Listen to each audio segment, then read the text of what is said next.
If you're trying to choose between Lovable and Adalo, you're comparing two very different philosophies of app building.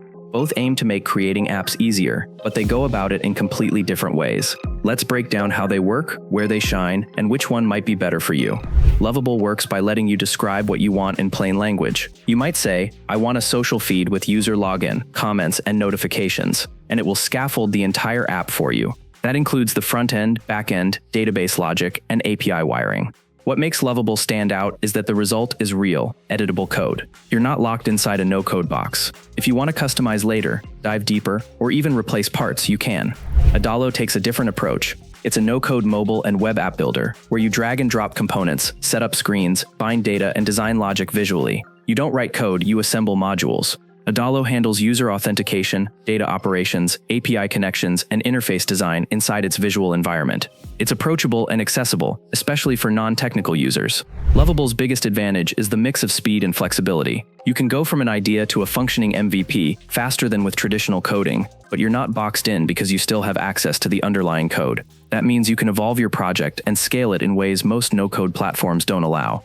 The trade-off is that because so much is generated by AI, it can sometimes misinterpret specific requirements or struggle with unusual logic. Some manual debugging or adjustments may be necessary, and because the platform is newer, scaling and infrastructure issues can appear as your project grows.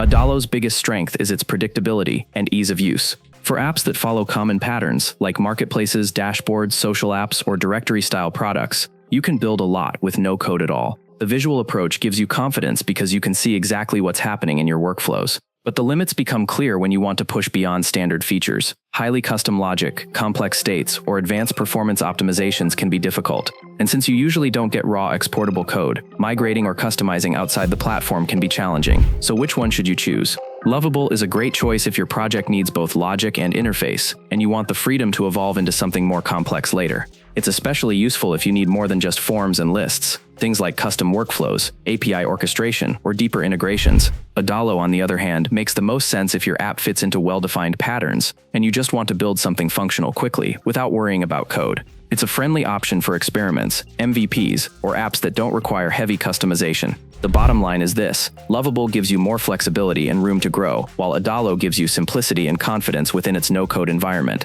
Neither is universally better. It depends on whether your project is aiming for rapid, custom growth or sticking to standard app structures. That's all for this video. If this comparison helped you decide between Lovable and Adalo, tap the heart icon to send a super thanks, and don't forget to subscribe for more comparisons. We'll see you in the next one.